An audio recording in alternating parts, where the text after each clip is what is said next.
Good morning, good afternoon, good evening, whatever you watch this from. This is my Katie first Amanda Serrano, the Trilogy, bottom preview and bottom predictions. Obviously predictions because I will be predicting the undercard fights as well. Obviously being promoted by Jake Paul. As much as I'm not the biggest fan of Jake Paul, I do think he is a B-Tech Disney cat weasel. But he's done a lot for women's boxing, hasn't he, to be fair to him. So fair play to him. So starting off then with the undercard fights. Where's the next page? So it'll be the next one. Starting off then with Serrano McCarthy versus Sunita Johnson for the undisputed female bantamweight titles. Obviously McCarthy is the IBF champion, I'm pretty sure, and Sunita Johnson's got the other belts as well. And Sunita Johnson, in her first fight against Nina Hughes was probably massively wobbled, wouldn't she? But then in the rematch, Sunita Johnson improved massively and did a job really on Nina Hughes in the rematch. Sunita Johnson, she's got the adaptability, she's got the presence, she's got the technical skills. And I was saying, so obviously when she is adaptable to the opponents she's facing as well. So I have seen improvements from Sunita Johnson. Just at first, I didn't really particularly rate her at all until massive improvement in the rematch of Nina Hughes, albeit Nina Hughes was really old, yes, real, and probably past her sell by date. Metcalf's got the saying, she's got effective counter punching. She can take the distance, take control of the fight as well. She's got that determination and work rate as well. So it is a close fight. I think it is a close fight, but I would just edge towards Sunita Johnson on this one. That's what my prediction is going to be. I'm going to go for Sunita Johnson to win on points. But yeah, great fight. Great fight to have an undercard. An undisputed fight, by the way. Who would have thought that? Undisputed fight on an undercard. Undisputed fight. Amazing, isn't it? So I don't for Sunita Johnson to win on points on that one. Up next is Wamya Ali versus Furtado. Furtado, who most notably lost to Taras Artenstone, of course. Taras Artenstone obviously knocked her down on the bell. It was a dominant performance from Artenstone in that one. Obviously, Ali, she's a former refugee, of course, which is an inspiring story, isn't it? The first Muslim to win this title in 2019. Furtado's got that toughness, but I do fancy Ali to win this fight, in my opinion. You'd expect Ali to win. I think she's the favourite. So I'm going for Ali to win on points. Bit of a spoiler, I think all these fights do the distance, because with all due respect,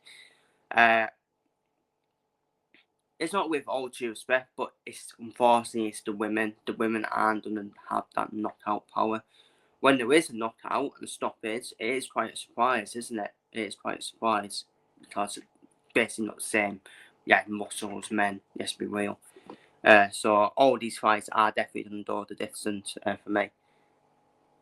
That's no disrespect to the women. It's just the women, isn't it? At the end of the day. But yeah, I think Ali should dominate that fight in Furtado, in my opinion. Up next, Chantel Cameron versus Jessica Tamara, the Canadian, for the interim WBC World Female Super Lightweight title, which Chantel Cameron currently holds.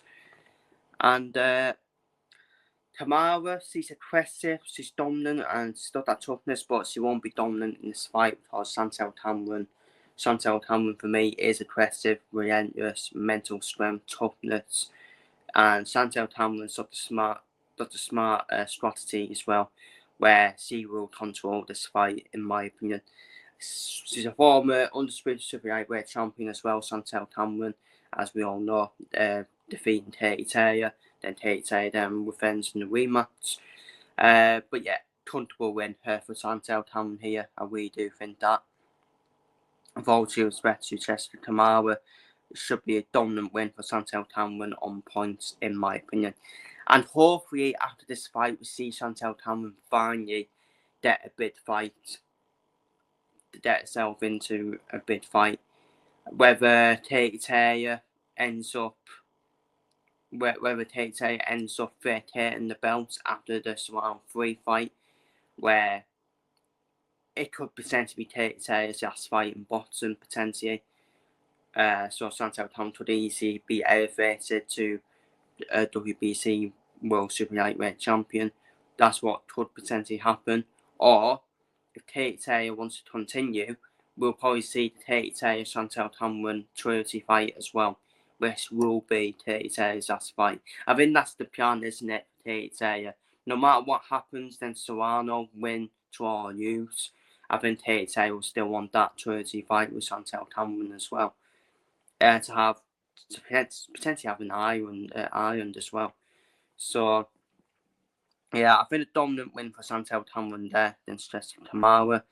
Up next, Fraternal Stefano Marshall. Obviously, she's been taking up MMA fighting, hasn't she? So she hasn't been boxing since 2023. Stefano Marshall. She takes on Shadisa Queen. Obviously, it's a unification fight. Win by the scene IBF World and WBO titles are on the line in this unification fight. I think Marshall wins. I think Marshall does win this fight, but the inactivity is quite a worry. Well, the inactivity in boxing is quite a worry for Stefano Marshall in this fight. Today's Queens of that KO power and that defense. Obviously, stood that experience sparring with the top ounces as well. While Stefano Marshall, she's got her hands off the stone. She's got good timing. I think she takes control of this fight, Stefano Marshall, and I think she'll offensively break. Well, she'll try and break Queen down. That's her plan. That's what her plan's going to be. Try and break Queen down. And I think Stefano Marshall will just do about enough to win on points, in my opinion, than Sadisa Queen. So that is my prediction of Stefano Marshall to win on points than Sadisa Queen. Now on to the next page of the fights. And up next, we have Tamara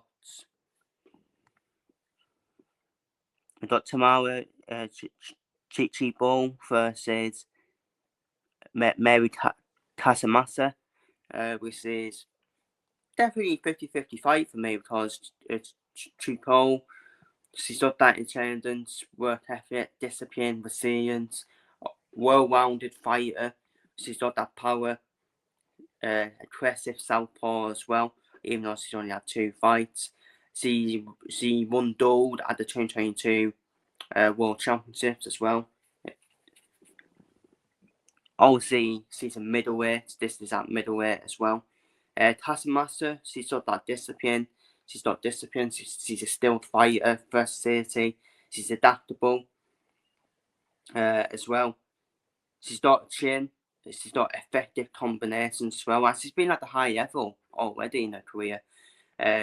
Being with the eyes of Olivia Kruger as well. And I can't hold the fight, to be honest with you. I really can't hold it. I think people will probably do. Some people see it's a tough one because Tricol, Chibo, she's obviously won gold at 2022 World Championships, but Taskmaster's been at the world level, so it's quite a hard one, to be fair, quite a tough one. So I am seeing the third draw, I say. I don't do third draw in that one between Chibo and Taskmaster for me. I think it'd be a draw. I can't split the both of them. I can't split both here, to be honest with you. So I'm not going for a draw in that one because it's unknown, isn't it, with both of them. It's going to be unknown with both of them. So I'm going for a draw in that one. And I could see them having a rematch as well. Up next, Up next, Ace Stotney against Matado for the win. WBC World, IBF World, and WBO World Super Bantamweight titles. Unification fight. That's what Ace Stotney wants, doesn't he? That was always going to be the next fight for a unification fight. Up against a very tough Mexican in Matado, who is aggressive. She's got power. She's very effective on the counter punching. Matado's got the high volume of punching as well. Obviously, she's got a good defense. She's a Mexican, of course. Mexicans normally have good defense. She's got good technique as well, and good resilience as well. Ace Stotney's got the technical prowess. She's got a boxing IQ. A boxing IQ is top notch, by the way. Ace Stotney's boxing IQ. Work ethic, work rate, and adaptability. And I think that's the difference for Ace Stotney. I think the huge difference for me, Stotney's boxing IQ wins the fight for me against Matado. So I'm going for Ace Stotney to win on points. Very, very enjoyable fighter to watch as well, Ace Stotney. And I think Ace Stotney for me will be one more fight away from undisputed, in my opinion. Up next, I got Yesir Bamdana against Jennifer Miranda. You know my thoughts on Bamdana. I don't think she should ever be boxing again. Because she's fair and touch test, but unfortunately in boxing these days we have to move on from that. But Bamdana, she's got the versatility, power, adaptability, resilience, and technical finesse. I think she wins this fight, despite Jennifer Miranda's strong amateur background, as much as Jennifer Miranda got a disciplined, sharp style, and she's obviously got global recognition for her actress role in The Money Heights as well. I think Bamdana is this levels above Miranda for me, despite Miranda's strong amateur background. Bamdana, she is a great fighter, but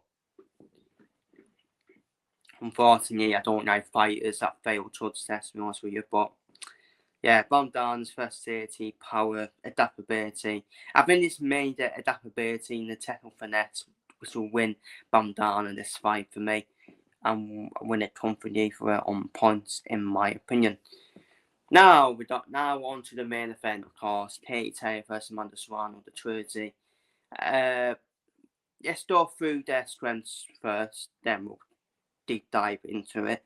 Amanda Serrano, aggressive, powerful style, versatility, resilience. She's tough. She's been a positive influence in women's boxing, as has Katie Taylor as well. World titles in 7 different divisions for Amanda Serrano, which is quite amazing, isn't it? Amazing, to be fair.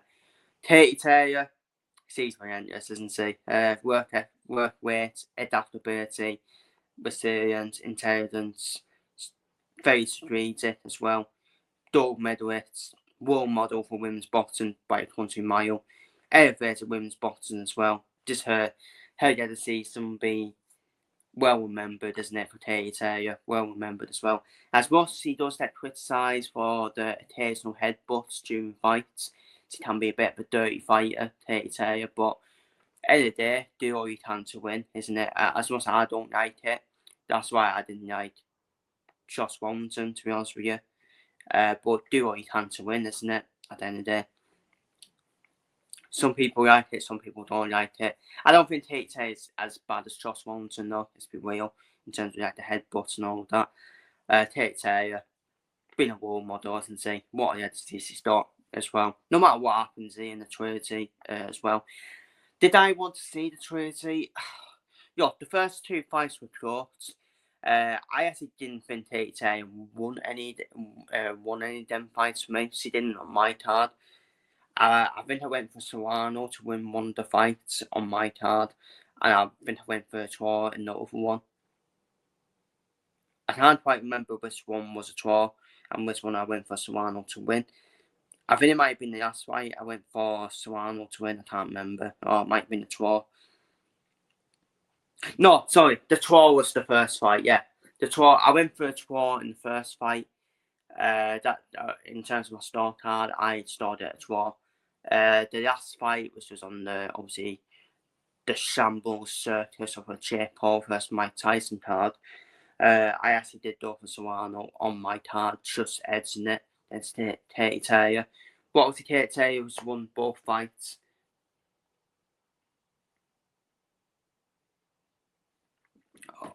Obviously Katie Taylor. I don't think Katie Taylor uses the Trilogy, personally. I don't think she does. But I can see it being a draw, to be honest with you. I can see the Trilogy being a draw.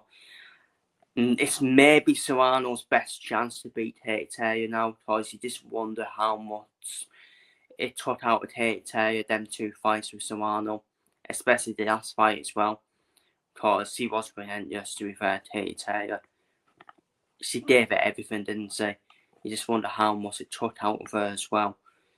And did I want to see the Trilogy?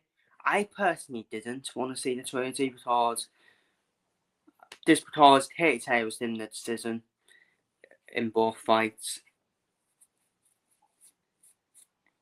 I think she was in the decision in both fights. I don't know why in my head.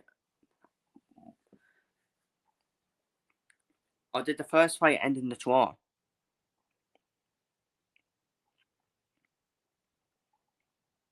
I can't even remember the first fight now. I know Serrano didn't win the first fight. I know she didn't win the first fight, but I think Tate did win both fights than Serrano. And that's what I'm saying. What's the point of the Trinity then if you just didn't give? I think Tate got benefited with the decisions, to be honest with you. If I'm being honest with you. But that's just my opinion. Obviously, close fight can go either way. I can't argue with don't either way. Can't argue with that. But that's just my opinion. And see, I don't really see the point in the Trilogy, but the money's there, isn't it? The money's there for the Trilogy, so that's why they went for it. And I don't see Katie Taylor using this fight. That's what I will say. Just because she's already won the first two fights, and if anything, I actually don't think Katie Taylor will win the fight, though. I think it will be a draw. I can see it being a draw to end the Trilogy, in my opinion. And then, but then if it ends in a draw, Serrano will be like, oh, I want the fourth fight. It's like this. Obviously, I'm not comparing about the Trilogy, because these two always differ at all, to be fair. I do think it is Serrano's best chance to beat Katie Taylor. You just wonder how much it's took. You just wonder how much it's took out Katie Taylor, but I can't call it. That's what I'm saying. I can't call it. So I'm asking door for a second draw in terms of these predictions, and I'm going to go for a draw between Katie Taylor and Amanda Serrano. I think Katie Taylor still has one more fight, no matter what happens after this fight. We could actually see Serrano get her win against Katie Taylor, then Taylor moves on to fight Chantel Cameron in that Trilogy. I think that's the only fight yet for Katie Taylor after she's dealt with Serrano, in my opinion, is the Chantel Cameron fight, and then that'll be her last fight in Boston, in my opinion. So, yeah, I'm going to go for a draw just because I can't call it. It's going to be one of them fights then, isn't it, where it's going to be close and star cards. But I do feel Serrano will feel she's finally got her chance now to beat Katie Taylor, I reckon. Because I still feel it would have took a lot out of Katie Taylor, that rematch with Serrano as well. She's getting old as well. And sometimes it is the best time to face an opponent as well. So Serrano won. It's basically is the female version of Canelo versus Golovkin, isn't it? That's what it is. The female version of Canelo versus Golovkin, where controversy on the star cards, where a lot of people probably had Serrano to win, probably both fights to be fair, on their star card, and it's been given to, and it went in the favour of Katie Taylor. that was the same with Tanel versus Durokin, wasn't it? But then obviously the Trilogy, Tanel won the Trilogy easy against Durokin. So it could happen here where Taylor might win the Trilogy easy than Serrano. But it's definitely the female version of Tanel versus Durokin, isn't it? Where controversy on start hard, the fights were so close as well. The first 2 fights were so close as well. So, but yeah, that's done be my prediction. I'm going to go for a draw in the Trilogy. I just don't want to call it, because if I go for Taylor to win, then Serrano will probably end up winning. If I go for Serrano, like I did for the last 2 fights, I actually did predict Serrano to win the last 2 fights, and he went the opposite way in Taylor's favour. So this time, I'm going for a draw. Whoever wins, they win. Simple as that. So, but yeah, I will be doing a Boston review for it as well, because I think it's on Netflix, isn't it? So it's basically like the pinnacle of female pay-per-view, isn't it? Taylor versus Amanda Serrano, to be fair. So that's my prediction for that. That's my bottom preview and bottom predictions for the full Taylor versus Amanda Serrano Trilogy card. Feel free to leave your predictions down below in the comments, and I'll see you all in the next one.